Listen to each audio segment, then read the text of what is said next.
What can we take from the Bucks in 2010? That is the question du jour. We'll talk about it coming up. But first, read Yahara Bey. We can always take a lot from Yahara Bey. What's the question du jour? What can we take from the Bucks in 2010?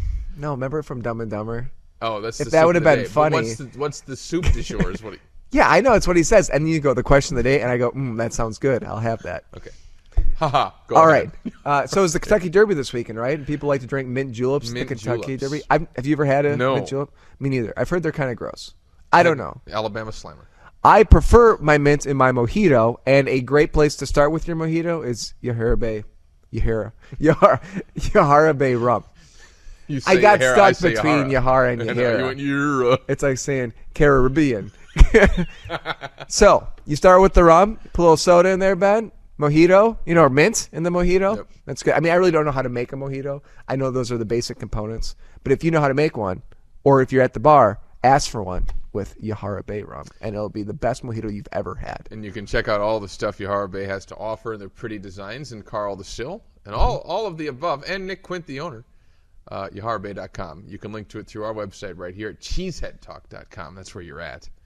And check it out, Yahara Bey. Proud sponsor of our Sports Talk studio. Yes. Where we talk about issues like the Milwaukee Bucks. They are an issue, aren't they? Well, they're like an oil spill. Really? Yes. Okay, let's compare the Bucks to an oil spill. I want to hear this. All right, there's been a lot of environmental damage caused by the Milwaukee Bucks with the Bradley Center and whatnot. No, they're not like an oil spill. I just wanted to hear it.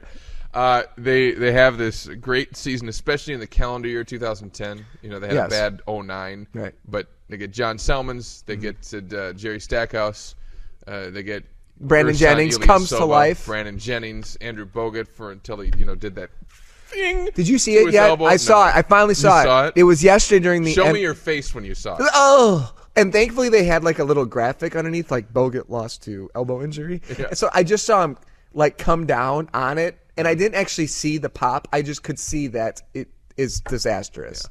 So I still need to watch it in slow-mo on YouTube right here. That's what we're going to do, Ben. Right here. Slow day this summer. Yep. So they lost Bogut, and then everybody, of course, I'm doing the quick Bucks recap here. Everybody thought that they would be quickly done in the playoffs. After 2 games, you thought they don't have a chance.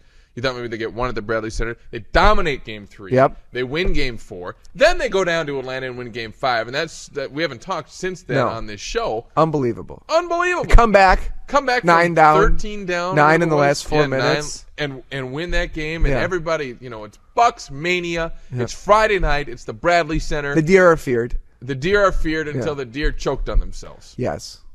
And I can understand it. They're a young team. It was a lot of pressure. I don't give them I don't want to criticize them.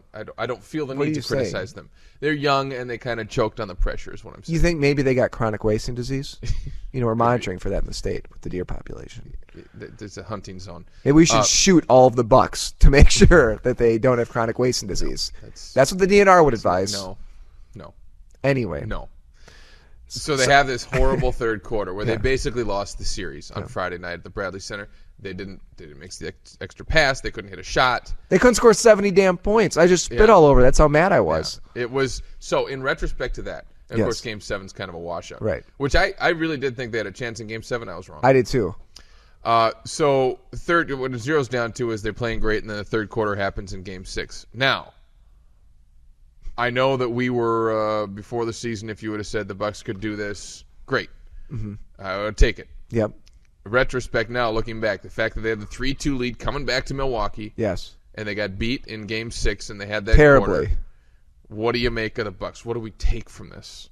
Well, I think it's just a classic example of Wisconsin sports frustration, Ben. You get your hopes up. You get your expectations up. Maybe you don't have them right away, but then all of a sudden, they blossom. Something miraculous happens like the win in Game 5. Yeah. They're like, oh, okay, they can really do it. Yeah. And then to come out and not even be competitive in 2 straight games, it just takes your heart and just rips it right out. The heart that you even know you had for this team. All of a sudden it's beating, it's strong, it's pumping blood, passion, you're excited. You had heart and you had a slogan. Had it all. It was like the perfect storm. Then you're thinking to yourself, what about round 2?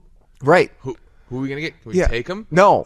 I was never thinking that. Okay. But at least it would have been nice to see them try. Can they win a few games in round 2? Maybe. That's what we were Probably not. But either way, it's a playoff series victory, right? It's the underdog. Yeah. It's the only one to go to 7 games. And now your 6-seeded Bucks are going to win it. But no, they get down by 20 points and stay there the whole game. 877-350-9732. That is the Cheddar line. Tell us about the Bucks. Give us a call. Or you can rant about them on the Cheddar Tube. Yeah. If you click over to our, what would that be, your right side on the website. I mean, do you have a comparison, Ben, for the Bucks? To me, it's like this. It's like when you have the low expectations. Right. I'll relate the Bucks. You're not gonna believe this. What? To Bartman. Oh. Bartman? Yeah, the Cubs. Remember that? Was it 03? Who watches the Cubs in this state? Well, but it's the playoffs. It was the NLCS. It was the drama game 6.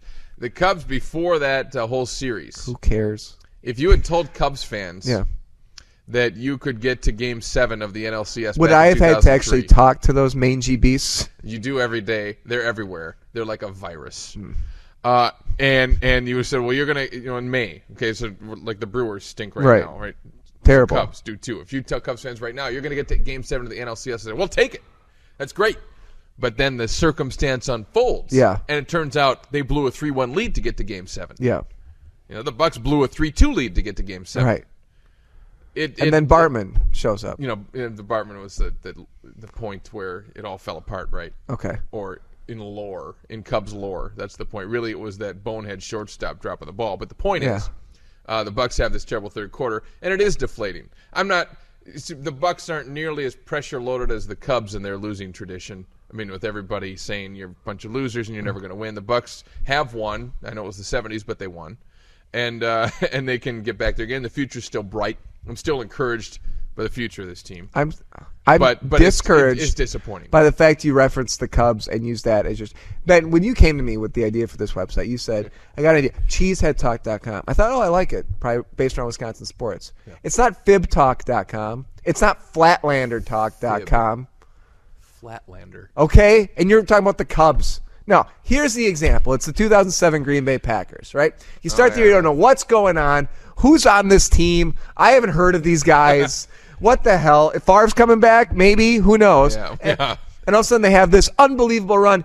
And you think, okay, wow, they beat Seattle at home in the playoffs. Amazing. Great. And then the Cowboys lose. You're like, oh, we're going to host the NFC Championship game? On to the Super Bowl. Punch your ticket to the Super Bowl. Right. Bucks are saying punch your ticket to the second round. Exactly. Disappointing. And then what happens? Number 4, farts. Right. But it's not his fault. No, it never is. No. No ducks over the middle are his fault. No. No jump passes in your own territory, his fault. No running noses and whining and looking old. Heat warmers on the face. Yeah. Looking like a really old man. Yeah. No, but I do feel good. We'll talk about this more, I think, as we go along.